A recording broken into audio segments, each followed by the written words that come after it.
Welcome to NarrativeNook audio tales where enchanted stories come to life. If you enjoy our stories, please subscribe, like and share to support our channel. Enjoy listening. Madeline soon returned to her office with a pail full of water.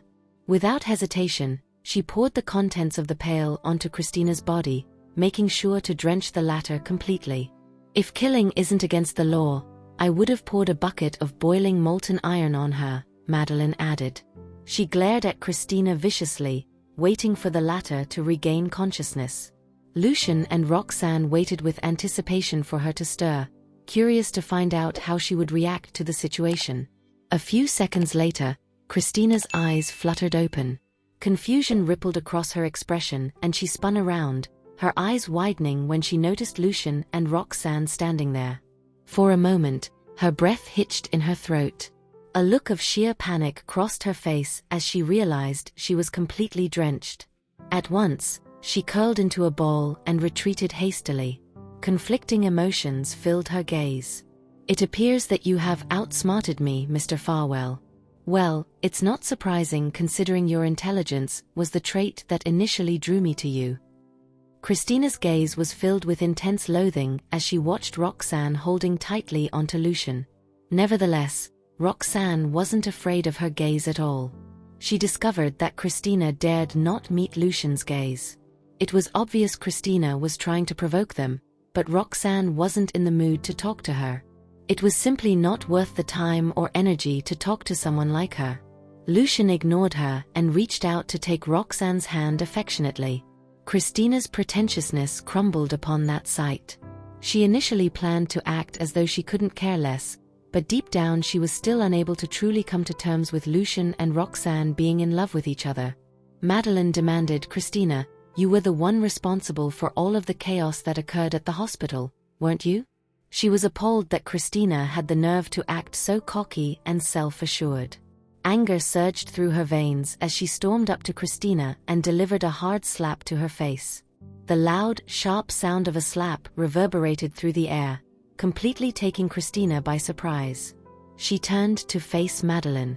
A red mark was visible on her cheek, yet her eyes still sparkled with anger and defiance.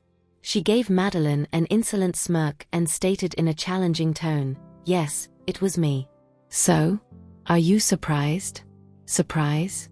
Do you really think that taking the lives of more than a dozen individuals is nothing more than a surprise?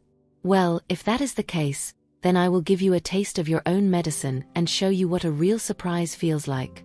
Annoyed, Madeline grabbed Christina's hair and slapped both her cheeks. Christina didn't show any signs of struggling. Blood trickled down the corner of her lips, but she laughed out loud. "Roxanne, Madeline, you both must have been infected, right? It's fine. Even if you end my life right now, I will go with a smile on my face, knowing that the bacteria will soon take over your bodies and put an end to your lives." Seeing how smug Christina looked, Roxanne gazed at her calmly as though she had gone crazy. She started coughing as her throat felt itchy. Lucian couldn't be bothered to look at Christina. He asked in a concerned tone, "Do you feel unwell?" He grabbed Roxanne's cup and handed it to her. "I knew you've been infected. That means you've also been infected, Madeline. As you both were in a confined space, there was no way for you to avoid it." Christina grew elated. She finally summoned the courage to finally look at Lucian.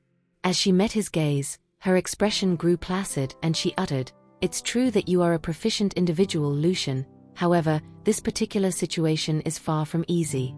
I'm assuming you've been infected as well, so if you would be willing to apologize for your past transgressions, I might be able to assist you in obtaining the vaccine." "Christina, drop the act. I'm going to take care of my husband's infection. You've already been infected, and you're on your own now." At first, Roxanne was reluctant to speak out, but then she came to the realization that Christina was still intent on threatening Lucian even though she would be meeting her doom soon. Her eyes conveyed a look of compassion as she reminded Christina of the situation. What a foolish woman. In spite of the dire circumstances, Christina still managed to show a coy, contemptuous grin and firmly shook her head. "No way. You may be skilled, but you can't expect to develop a vaccine in such a short amount of time. If you want to make it out of this alive, you'll have to use me as a bargaining chip to get the vaccine from Mr. Goldstein. Madeline couldn't hold it in any longer. She snorted icily and declared, "Ha! I knew you wouldn't believe it. I mean, look at us. We're both perfectly calm, aren't we? You should really think carefully before jumping to any conclusions." Christina was taken aback to hear that. She quickly raked her gaze over the three of them. Shaking her head profusely, she insisted, "No, that's impossible. There's no way you could have done that. Even if the vaccine is flown in from Maranta, it won't arrive in 3 hours. You're just trying to delay time."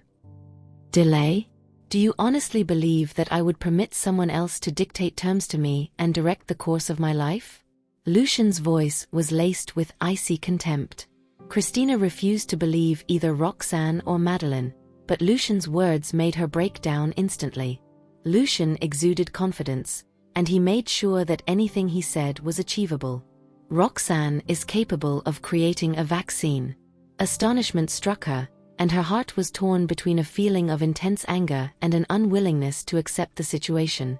"It is clear that you are of no value to us," Lucian said in a level-headed manner, "and I am not going to let you go this time." "No. How did you do that, Roxanne? How could you possibly achieve that?" Lucian's words had sealed Christina's destiny. However, she still refused to give up and fixed her gaze on Roxanne stubbornly. Madeline shook her head and revealed, "Oh, I feel so sorry for you. We don't need to get the vaccine delivered from Maranta. As long as we know the production method, Roxanne's research institute has all the resources and capability to produce it. That will take less than 3 hours. It's time for you to give up now." At the same time, Roxanne's phone rang. It was a call from Peregrine, so she answered it instantly. "Roxanne, the vaccine is ready. It will be delivered to the hospital soon. How are you doing? Your condition didn't worsen, did it?" Peregrine sounded concerned. "Wäre fein. "You may deliver the vaccine here, but there's no rush. Safety comes first," Roxanne instructed briefly before cutting the line. She then gave Lucian and Madeline a firm nod. "That's quick. It has only been over an hour." Madeline relaxed as she gave Christina an amused look. "Hear that, Christina? The vaccine is ready. Do you still not trust us?" Christina was shocked by the news that she froze. It was as if she had just been struck by lightning. She didn't know how to react to that piece of information. After what felt like an eternity, but only 30 seconds later, she slowly came to her senses and started to tremble uncontrollably. Her body felt so weak she could not even stand up and instead slumped against the wall, crouching down in the fetal position. In a daze, she started muttering to herself, "I admit defeat. I will lost. In the end, I failed to avenge myself. Roxanne, I despise you. I curse you every day, but why are you so lucky? Roxanne, you should rot in hell." A few seconds later, she found herself overwhelmed by an intense, sudden surge of emotion and jumped up to lunge at Roxanne. Thanks to his quick reflexes, Lucian was able to shield Roxanne behind him and grab Christina by the throat at the same time. His long arms stopped Christina from getting any closer, so she could only claw helplessly at the air, flailing her limbs while cursing under her breath. With a gentle shove, Lucian sent her tumbling backward and falling to the floor. "I hate you, Lucian. I hate you so much. How could you treat me like this, Lucian? Have you no heart? Have you no conscience?" She shrieked at the top of her voice. Even Madeline was a little shocked by Christina's sudden hysterical outburst. She was not expecting her to lash out like that. "Have you lost your mind, Christina?" she shouted angrily. "Ha ha ha. Yes, I have. I'm madly in love with you, Lucian. I love you so much that I would cut my heart out for you, but I'm filthy now. Why would you be so cruel to me, Lucian? My family is ruined. You're just his ex-wife, Roxanne. I'm his fiancée. How dare you steal him from me? I will never forgive you, not even in death." As Christina shrieked, Her expression alternated between sadness, excitement, and anger, which showed just how unstable her mental state was. She wasn't even looking at Lucian and Roxanne. Instead, her eyes were actually fixated on the walls and ceiling around her as she writhed about in agony. She then started pulling at her hair and cupped her hands over her cheeks as she thrashed about violently, only to hit her head on the concrete wall next to her a few seconds later. The loud noise sent shivers down Madeline's spine. What has gotten into her? Has she gone crazy?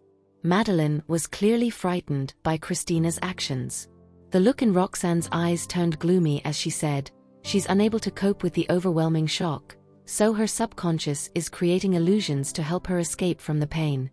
This may be a sign of hysteria." Christina continued slamming her head against the wall with an increasing amount of force until blood came spurting out of her head. Madeline was so taken aback by the gruesome sight before her that she didn't know what to do. Roxanne did not expect things to take such a dramatic turn. "Madeline, sedate her before she attempts anything crazier. What happens to Christina is none of my concern, so I really don't feel like helping her. However, this is my hospital, so I can't just sit by and do nothing. If something bad happens, the whole hospital might get in trouble." Lucian could seemingly read Roxanne's mind, for he walked up to the window and closed it. After all, it would be bad for the hospital's reputation if Christina jumped out the window as a result of her hysteria. Madeline ran out of the office and returned shortly after with a syringe in hand. She then grabbed Christina's arm and injected the deranged woman with sedatives. About 30 seconds later, Christina's eyes rolled back as she collapsed to the floor. "Call the police, Lucian. We'll let them handle everything. She's involved with Electra's case, so she's not getting away this time," Roxanne said calmly. Lucian nodded and called the police on his phone. 10 minutes later, the police arrived and took Christina, who was still unconscious, to a specialized hospital for suspects.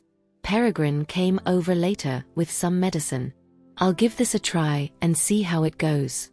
If nothing goes wrong after half an hour, we can distribute this to all the doctors and nurses," Roxanne said.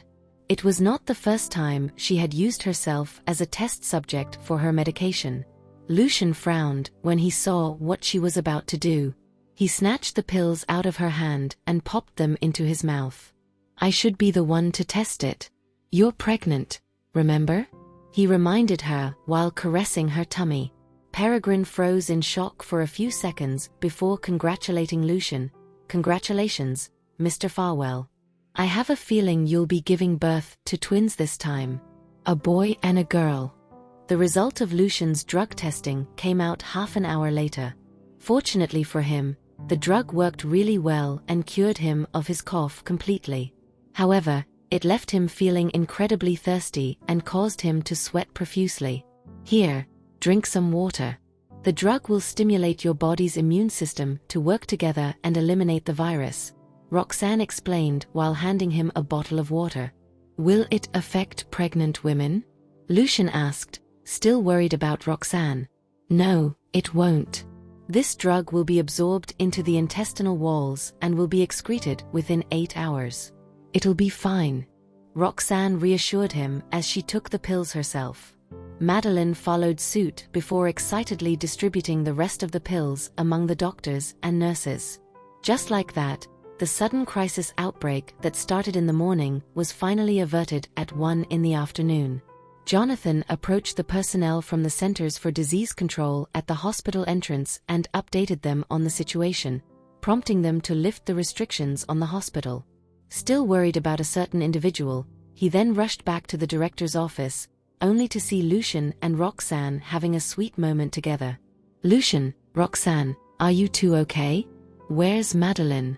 he asked. Lucian and Roxanne smiled when they saw how anxious he looked. "Why do you ask? Are you worried about her?" Roxanne teased him. Jonathan let out an awkward chuckle. "I'm guessing she's all right, then. That's good to know. What are you doing standing around here? Go help her out in the emergency ward," Lucian urged him impatiently. Jonathan nodded and ran out of the director's office as quickly as his legs could carry. Meanwhile, Coralie was staring wide-eyed at everything that was going on inside the hospital from the building across from it. Roxanne was able to produce the medicine so quickly, and Madeline is all right as well. Not only did they manage to avert the crisis at the hospital, but they also got the police to come arrest Christina. Thank goodness I didn't leave immediately, or I would have been caught by Lucian. Sean had a conflicted look in his eyes as he stood behind her.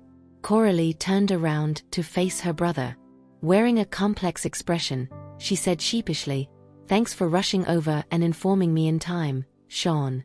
Had you arrived half an hour late, I would have gone downstairs and got caught red-handed by Lucian. Give it up, Coralie. Jonathan doesn't have feelings for you. If you continue down this path, you'll end up just like Christina," Sean said softly. Coralie fell silent when she heard that. There was a hint of reluctance in her eyes, but she knew that Sean was right. "But I really like Jonathan," Coralie protested. No, Coralie. "This is not the same. Remember how you always wanted my toys when we were little? Well, this is no different. What you want is to prove your excellence and charm, but Jonathan is not a prize. Stop going down this path before it's too late," Sean retorted coldly. Coralie fell silent and went into deep thought after hearing that. Later that evening, the police called Lucian and gave him a detailed explanation of Christina's situation. Apparently, the psychiatrists at the hospital examined her after she woke up and confirmed that she was suffering from severe mental illness and required long-term treatment. As for her criminal activities, the police would continue to collect evidence and prosecute her accordingly. However, she would not be given a sentence until she recovered from her mental illness. The police even thanked Roxanne for warning them that Christina could be infected with the new bacteria. Otherwise, many more could end up being infected because of her.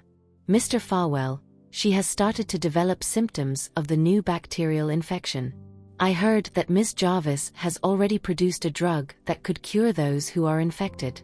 Can Christina be given treatment as well?" the police officer asked politely. Lucian shifted his gaze toward Roxanne as he explained the situation to her.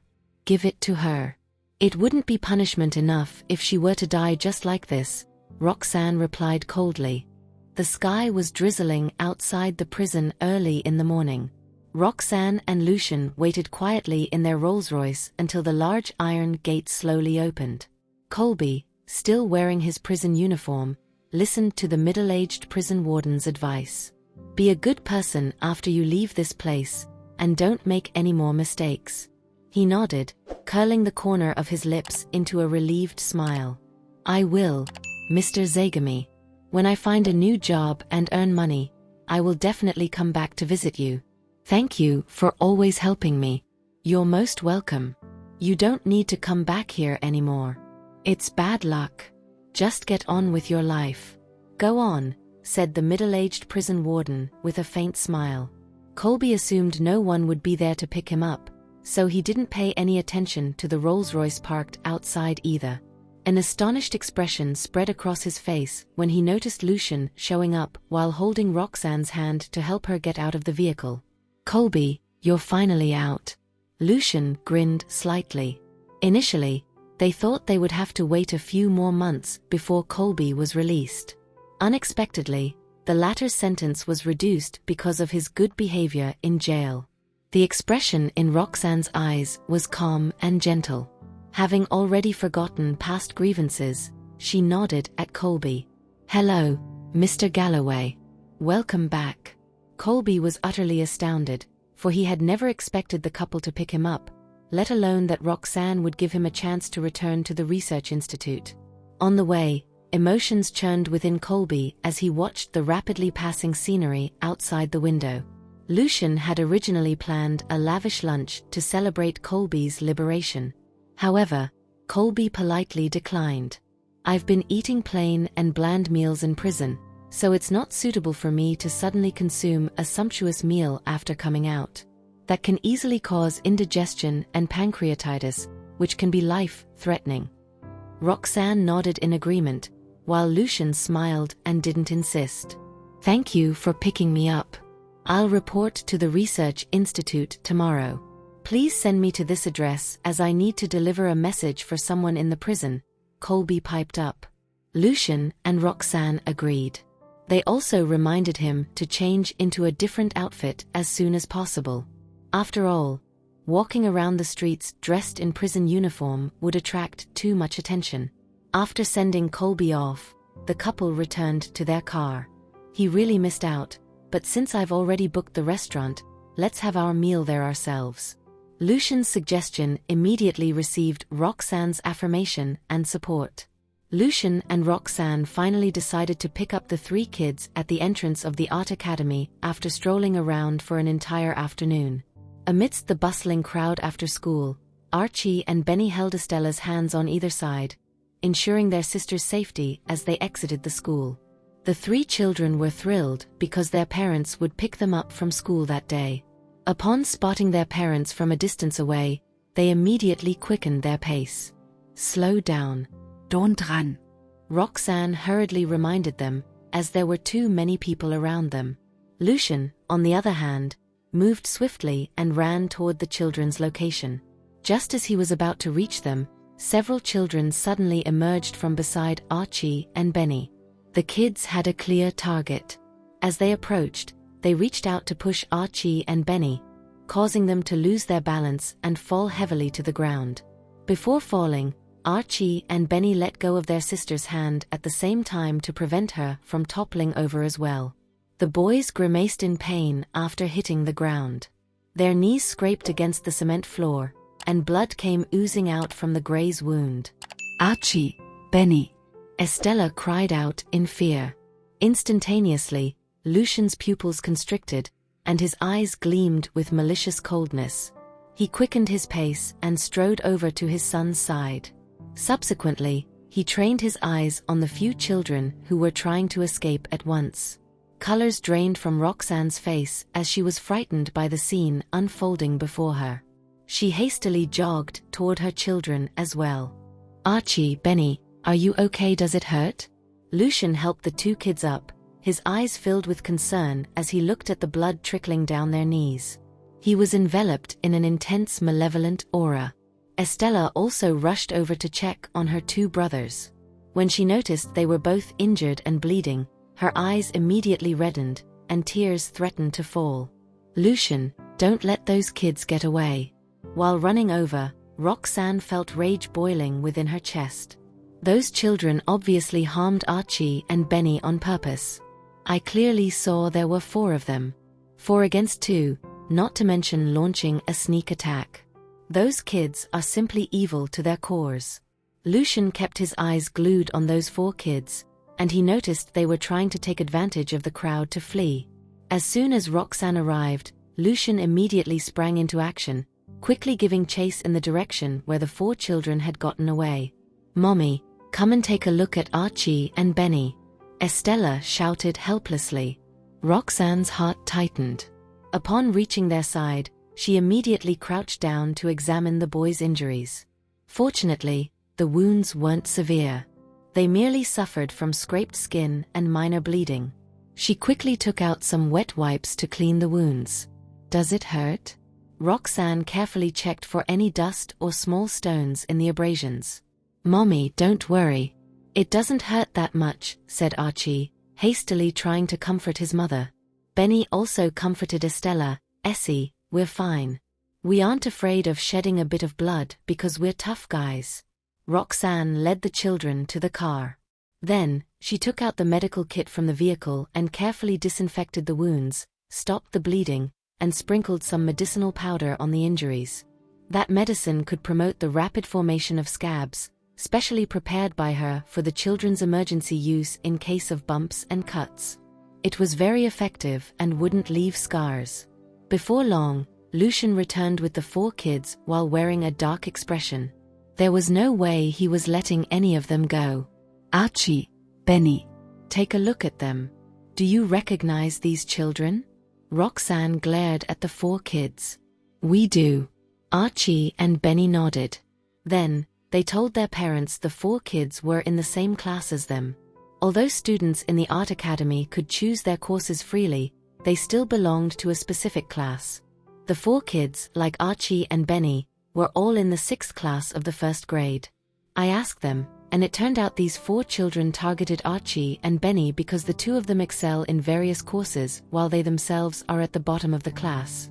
They were jealous of Archie and Benny and took this opportunity to get their revenge. Lucian's voice was cold. He riveted his eyes on the tallest kid, who was the ringleader of the group, named Zeren Rinder. Following the incident, the parents of the 4 children quickly arrived. They appeared quite familiar with each other, even laughing and chatting as if they were used to their children causing trouble. That brat's Zeren must have bullied his classmate again. Damn it! Because of his behavior, I have to spend a lot of money as compensation every month. Zeren's father appeared unconcerned. All the other parents echoed his sentiments. After all, Dave Rinder was a man with high status in society. The other parents' children weren't qualified to enter the art academy in the first place, but they were admitted due to Dave's connection. When the group arrived before Lucian and Roxanne, Dave was surprised to see his son acting submissively instead of carrying himself in his usual arrogant and insolent manner. "Did you hit someone again? Whose child did you beat up this time?" Dave glanced at Lucian and Roxanne's appearance. It was apparent that they were wealthy, but he didn't seem to care. His rhetorical question was laced with contempt. Lucian's expression turned a few shades darker. He suddenly stepped closer to the corpulent Dave, his tall, slender figure towering over the other man. "Your kid harmed my children, the scions of the Farwell family." Raging hostility filled his voice. Dave was taken aback. The Farwell family? Since he had just been transferred here from the north, he wasn't too familiar with the hierarchy in the city. Moreover, never in his wildest dreams did he expect the famous Lucian Farwell from Farwell Group to be such a young man. To him, everyone in the business industry would have to treat him with respect. Still, the other parents recognized the 3 children. Aren't these 3 children the geniuses who immediately became famous when they first enrolled in the school? "I think you're right. They're a pair of twins and their adorable little sister. It really is them. We're doomed." I heard that their parents are quite influential people. The Farwell family? The most prestigious family in Horrington, that Farwell family?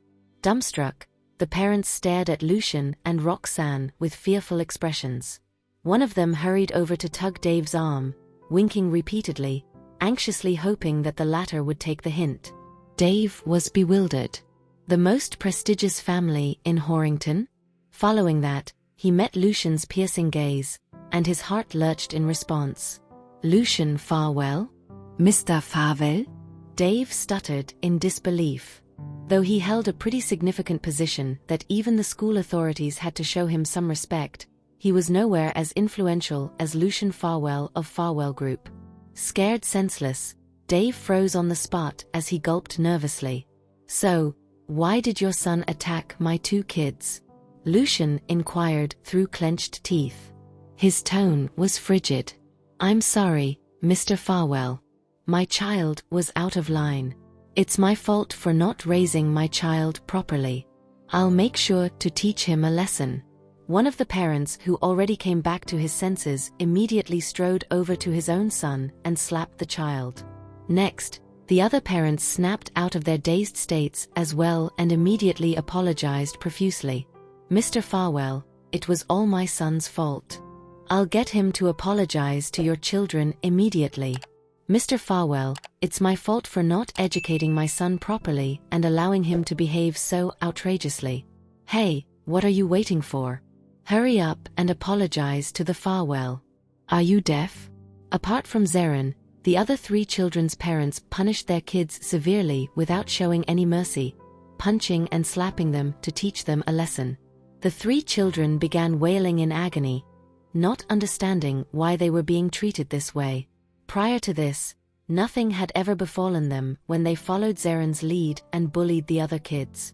Zeren was stunned upon witnessing this scene. Puzzled, he asked his father, "Dad, All I did was push the twins. What's wrong with that? Dad, why aren't you saying anything? You dumb brat. Dave finally understood the principle of the saying, if one played with fire, one would eventually get burned. Zaren's arrogance and domineering attitude finally led to his downfall. Dave strode toward his son with the intention of punishing him like how the other parents were doing to their own children. He hoped that his actions of beating up his own son would appease the Farwell family. However, he was unexpectedly stopped by Lucian. Roxanne shared her husband's sentiment. Gritting her teeth, she said coldly, "Mr. Rinder, I don't like the way you're handling this situation. Do you think we'll overlook the matter just because you've punished your children? My sons were injured for no reason." Dave was momentarily at a loss for words. Terror filled his eyes as he hurriedly concurred, "You're right. We should apologize and compensate you for what happened. Mrs. Farwell, right? I apologize for my son's mischievous behavior. There's no need to apologize or compensate us, but we will be deciding how to punish the 4 children." Lucian lifted a hand, silencing the clamoring parents immediately. Lucian turned around and went over to his 3 children before kneeling down to examine Archie's and Benny's injuries. "Are you okay? Does it hurt? Tell me the truth." The look in Lucian's eyes turned tender as he tousled his son's hair affectionately before giving Estella a hug. Archie and Benny exchanged a glance and nodded. Daddy, it hurts a little." I see." Lucian smiled before asking, "Then how do you feel? Do you feel angry?" Benny quickly answered, Yes. I'm infuriated." Archie nodded in agreement, for they were indeed furious. Pouting, Estella chimed in, Daddy, I'm really mad too. I hate them for bullying Archie and Benny." Lucian acknowledged the children's feelings, and instead of comforting them, he asked in a solemn tone, Then what would you like to do so you would feel better?" The 3 children exchanged glances, unsure how to react. Roxanne was touched upon seeing that. She understood what her husband was trying to achieve by guiding the children to express their feelings and intentions. Growing up, the 3 little ones lacked paternal and maternal love respectively, but they had always been well protected. Hence, it was always the adults who handled the situation for them whenever something bad befell them. They never had the chance to make their own decisions. Meanwhile, the other 4 children and their parents dared not make a sound. Dave, on the other hand, glared at his son furiously. He was aware that he would be the one who had the worst of today's incident. After a long while, Archie nodded while wearing a determined look. Daddy, I think I know what I want." Following that, Benny added, Me too. I'm really mad. What right do they have to bully us? I won't just let this slide without putting up a fight." Blinking, Estella turned to Roxanne and said, Mommy, I hate them. I don't ever want to see them again." Upon hearing their children express their thoughts straightforwardly, Lucian and Roxanne exchanged glances before nodding. Then, Lucian directed his gaze at the parents who were cowed into silence. "I will give as good as we get. Since your children pushed my sons will now retaliate in the same way," Lucian announced calmly. Inwardly, the children's parents sighed in relief. A punishment from kids should be harmless. Thank goodness. However, Roxanne added, "You heard what my daughter said. So, I'll do whatever it takes to ensure that these 4 kids are expelled from this school." The children's parents froze upon hearing Roxanne's words. But on second thought, our children were never qualified to enter this school in the first place. As long as our jobs and careers aren't affected, we'll accept this punishment willingly. After all, we deserve this. However, Dave's expression changed drastically. If this matter escalates, I don't think I'll be able to retain my current position. This damn brat. Under the watchful eyes of Lucian and Roxanne, Zaren and the other 3 children stood in a row, seemingly unfazed. They did not think Archie and Benny were strong enough to actually knock them down. However, Archie and Benny gained momentum as they charged forward and knocked 2 of the kids down on the ground, causing them to writhe and wail in pain. Zarin and the other remaining child were terrified upon witnessing the scene before their eyes. They had no idea that Archie and Benny had learned some simple combat skills from their bodyguard before this. Upon succeeding in their first attempt, the twins exchanged glances and grinned. They then took a few steps back before getting ready to launch another attack, totally forgetting about the pain in their knees. This time, Zarin was Archie's target. Sprinting forward, Archie crashed into Zarin's back like a tiny cannonball. The force he exerted was so great that even a dull thud was audible when their bodies collided. Zarin fell to the ground face first and shouted in pain. His nose was bleeding when he struggled to get up. "Ouch, it hurts." Zarin burst into tears. Dave felt sorry for his bawling son but dared not go over to help him up. Upon seeing Zarin being thrown to the ground, the other children shuddered and gazed at the twins with fear. When Archie and Benny returned to Lucian and Roxanne's side, they looked down at their own hands with uncertainty, shaking their heads as if they weren't sure if they had done the right thing. While observing the expressions on their faces, Lucian knelt down and stroked their heads with his large hand. With a calm look on his face, he said, Archie, Benny, there are all kinds of people in this world, and you should reserve your kindness only for those who deserve it instead of using it on the wrong people. You don't have to be nice to those who act rudely or unreasonably, and don't even bother to try to reason with them." Those words struck a chord in Roxanne's heart. The two boys, who had been raised under her care, were gentle and calm in nature. However, they seemed to lack a certain sense of masculine energy. If they were to continue to develop their personalities in that manner, she believed they would have a hard time surviving in the complex society they were destined to face as adults. That was why she fully supported her husband's teaching methods. After all, he did not teach them to resort to violence but to respect their inner voices and learn to fend for themselves. He also taught them to not tolerate evildoers out of kindness and compassion. Dave and the other parents stayed away from their children, watching them shriek and cry from a distance. These children finally got a taste of their own medicine. In the end, Lucian looked at them and said icily, "You can leave now, but I don't want to see your children in this school ever again." He made it clear that the children would have no choice but to withdraw from the academy. The outcome would remain the same whether they chose to leave the school voluntarily or Lucian escalated the issue to the school's management. Those parents nodded right away. Yes, we know what to do. My son's grades are not up to par anyway. There's no point wasting money to keep him in this art academy. Thanks for being so forgiving, Mr. Farwell. My son has always had a mischievous streak, but I'll make sure to educate him to become a better person after this. Thank you, Mr. Farwell. Another parent echoed. Mr. Farwell, we'll be leaving with our kids now. What happened today is entirely our fault, another person added. Relieved, the parents then scampered away with their 3 children in tow. Dave knew he could not leave because Lucian still had some unfinished business with him. Lucian arched his brow, and a sarcastic smile curved his lips. He glanced at Dave and said, Mr. Rinder, looks like you're a man with considerable power and influence. I wouldn't be surprised if some of your assets were obtained through less than legal means. Shall I bring this to the attention of the Central Discipline Inspection Committee? Dave's face turned pale in an instant.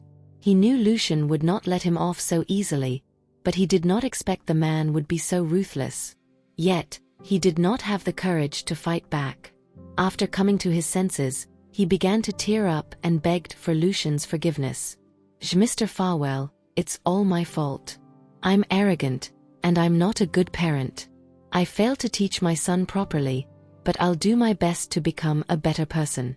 You can punish me however you want, but please don't make me lose my job. Lucian knitted his brows and shot daggers at him. He wouldn't have acknowledged his mistakes had he not bumped into me. And there's a high chance he would allow his son to grow up to become an overbearing bully. Lucian did not bother to pay attention to him and wasn't intending to show any mercy even if the man were to kneel before him. Instead, he squatted down, carried Archie and Benny in his arms, and nodded at Roxanne. Roxanne then carried Estella before the family of 5 walked toward the school gate together. Behind them, Dave continued imploring loudly, Mr. Farwell, please have mercy on me. Mr. Farwell. Not long after, they heard Dave venting his frustration by beating Zarin, causing the latter to scream in pain. By the time Lucian and his family returned to the manor, Caden called and said, Mr. Farwell, I've gathered evidence of Dave Rinder's corrupt practices and handed it over to the authorities. He'll probably be dismissed soon. Lucian felt there was no point in showing Dave mercy since he had no desire to see the latter's disgusting face again. After stopping the car, Lucian got down and carried the 2 boys into the house. Roxanne, too, carried Estella like how Lucian did. Upon seeing that, Sonia could not help but mutter, you kids are old enough to walk on your own. Why do you still need your daddy and mommy to carry you? Elias immediately noticed the injuries on Archie and Benny's knees. He walked up and checked on them. What happened? Did they fall? Dad, they're fine. I've treated their wounds. They should recover in 2 days. Roxanne responded while putting Estella down. The little girl ran over to check on the boys and was surprised. Mommy, the medicine is really effective. Their wounds are already healing. Sonia hurried over and checked on Archie and Benny when she learned that Lucian was only carrying them because they were injured. She and Elias were relieved after confirming that their grandchildren's injuries were not serious. Archie, Benny, injuries on knees might take time to heal, so make sure you walk less and avoid getting the wounds wet. Roxanne reminded. The boys bobbed their heads in response. Not long after dinner, Jonathan arrived at the manor with Madeline in his car. Their unexpected visit took Lucian and Roxanne by surprise. Why you two? Roxanne glanced at Jonathan before turning her attention to Madeline. They're well dressed today. Clad in a pair of casual clothes and abandoning his usual stiff demeanor, Jonathan looked more mature and dignified. Madeline, on the other hand, wore a dress that accentuated her curves and enhanced her charm. Even Lucian could not help praising Jonathan. Jonathan, the way you dress today reminds me of my charming young self. The other 3 people exchanged glances. How old is he? Why is he talking like an old man? However, the question Roxanne asked next instantly made them feel awkward. Are you two on a date today? Hearing that, Jonathan appeared flustered. He bounced up from his seat as soon as he sat down. Before stealing a glance at Madeline, Madeline behaved just as nervous as if someone had exposed their secret. Her face turned crimson red almost instantly, and she glared at Roxanne. No. Both Jonathan and Madeline denied it simultaneously. Lucian sighed inwardly. It's so obvious they're hiding something from us. Amused, Roxanne smirked as she watched them blush and panic, finding their reaction quite amusing. I just bought him dinner to thank him for his help at the hospital. That's all. Madeline was still busy explaining while Jonathan had quietened down.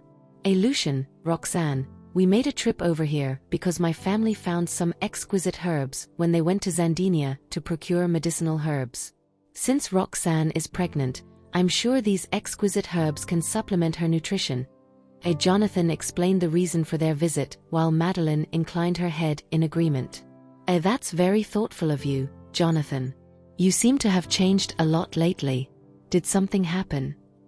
Roxanne asked out of curiosity. Ever since Jonathan returned to work, his demeanor did a 180 for mysterious reasons. He was like a completely different person, and even his mannerisms had changed drastically. Lucian remained composed but perked up his ears, eager to hear what Jonathan had to say. If you have enjoyed this story, please like and share so others can see it too. Also hit the subscription button and notification bell so you can be notified on our next release. Thank you for your support. God bless you.